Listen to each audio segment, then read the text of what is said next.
Now, before we start today's video, I'd just like to give a massive shout out to Ollie. They shared my LA Modern Percussion review, and it's basically resulted in today's video. So thanks again. So I was sat on the couch after a long day at work, and I get this email for a guy called Craig. Craig is a press manager at Soundiron, which is a sample library company out in America, and they basically requested if I would review the string library Hyperion Strings Elements. Now, I like free stuff, so I'm not going to refuse. So we'll just head over to the website and I'll just give you a quick overview of the site and what you'll be getting with this library. So this library is going to cost you $99. Now, that's an absolute steal. Most string libraries cost you from £300 up to, in some instances, over £1,000. So it's definitely worth checking out. You've got some demos, but like the last video, you don't need that. You don't need that. Because I've written you one. The size of the ensemble is 8 violins, 6 violas, 5 cellos, and 4 double basses, which is quite a decent size. The one thing I will mention is these samples have been recorded very, very dry, which I think is absolutely brilliant when it comes down to stacking, because very, very quickly the room reverb builds up and yeah, it becomes uncontrollable. There's something you don't really see from sample developers these days are upgrade paths. Last time I saw one was with Cubase, and I think that was back in like 2014. It's a great way to get people to keep coming back to you as a customer because it makes you feel a bit valued. So what they say is, if you buy this, you will basically get a huge discount off Hyperion Symphonic Strings, which is coming soon. So that's worth something checking out if you do buy this, and check out the bigger library when it comes, because symphonic means bigger. There's a list on the site as well of all the different articulations. You've got your sustains, vibrato, non-vibrato, tremolo, a variety of shorts, and there's also expressions. Now I'll show you these inside Kontakt because it's quite hard to explain without actually showing you what happens. And it'll only take about 10 gig, so it's not bad at all for a string library. Now they do have some walkthrough videos on the different articulations and just how to navigate through the sample library, because it is quite big in the sense of all the different features you get. So we'll load up Cubase and I'll show you the piece I've written, and then we'll break it down a bit. I'll show you the library inside Kontakt, and then yeah, make your decision off that.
So there's a short piece.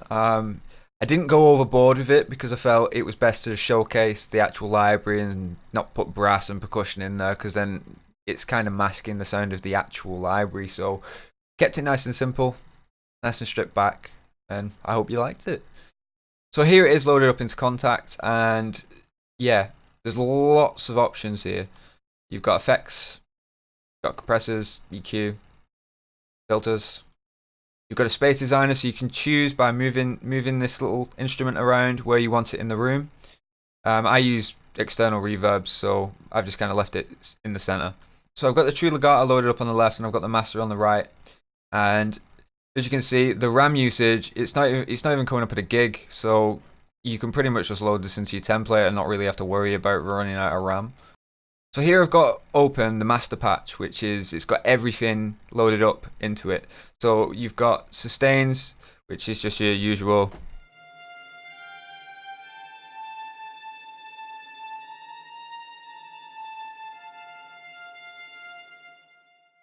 Got staccato.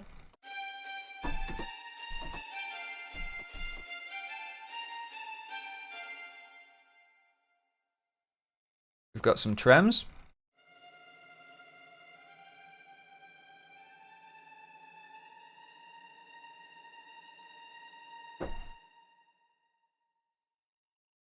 Good old spiccato.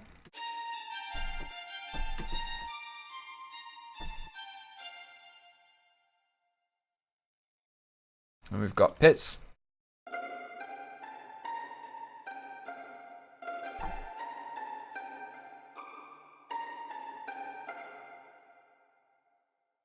You've also got these things called swells. Now what this does is, if you look here, I'll play the note and you'll see.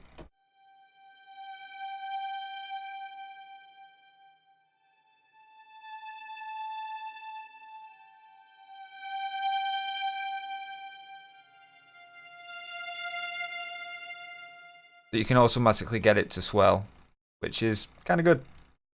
Now one thing you can do with the key switches, if you can see they're all down here listed, is you can choose which key change you want, for what articulation you want for each key change. So you can load up any of them, and it will be triggered by, in this instance, C1, I think it was. Yes, C-1. Which is great for customizing. I don't really use key switches. I'm more of a guy who will just literally just create MIDI tracks and just load up a stack of instances of an instrument. But the option's there, which is great. Now, one thing you can do is, you've got this. You can turn the legato on and off. So if you just play it as it is.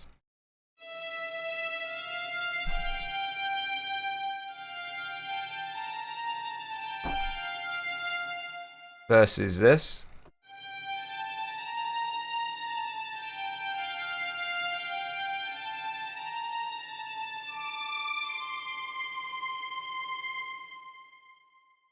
So you've got the choice between like a pretty prominent bow, and you've also got the legato where it's nice and silky smooth. You can turn on this auto response, and what this does is it'll basically work out how fast the notes change in, and it will make a legato response based on how fast it goes. So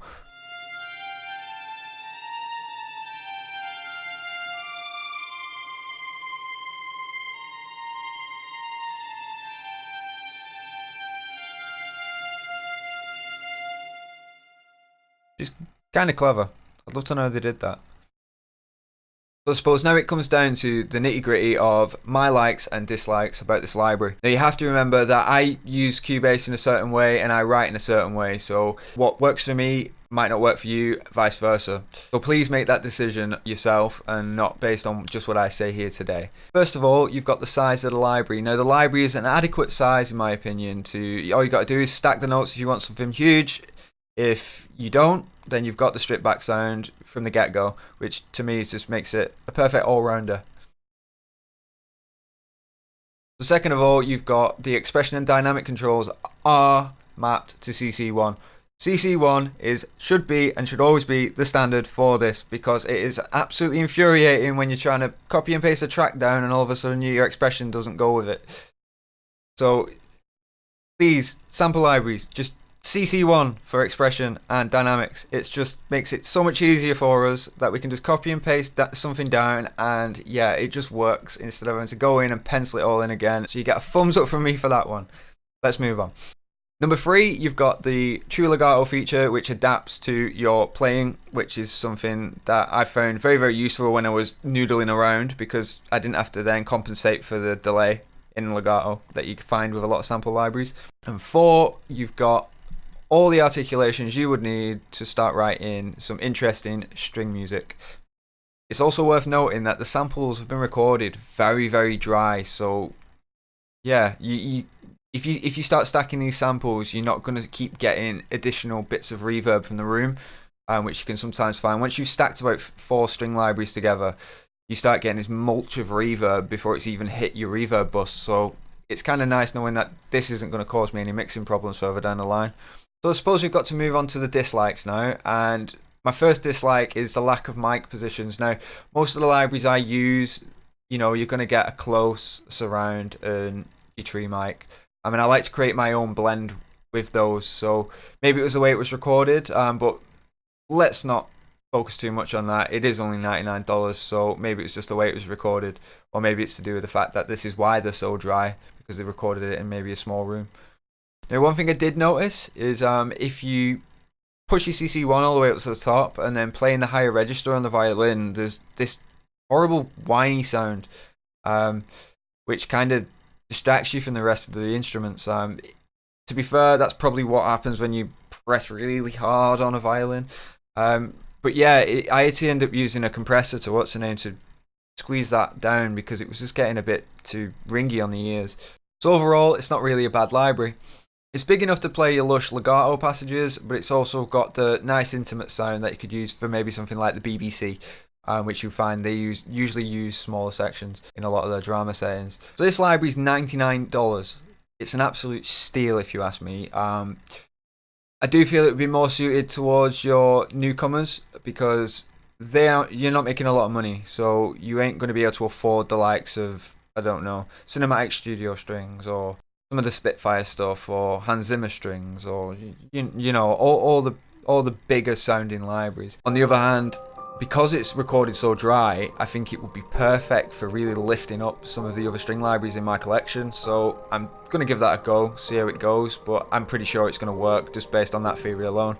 So overall, it's a yes from me for Hyperion Strings Elements. Go check it out at the website, and yeah, I hope you enjoyed the piece. So if you like this video, it'd be really nice if you could give me a thumbs up and also hit the subscribe button. And there's also a bell, I think it's in the left corner, might be the right corner, it's somewhere. And basically that'll give you a notification when I've uploaded a new video. So until next time, ladies and gents, peace out.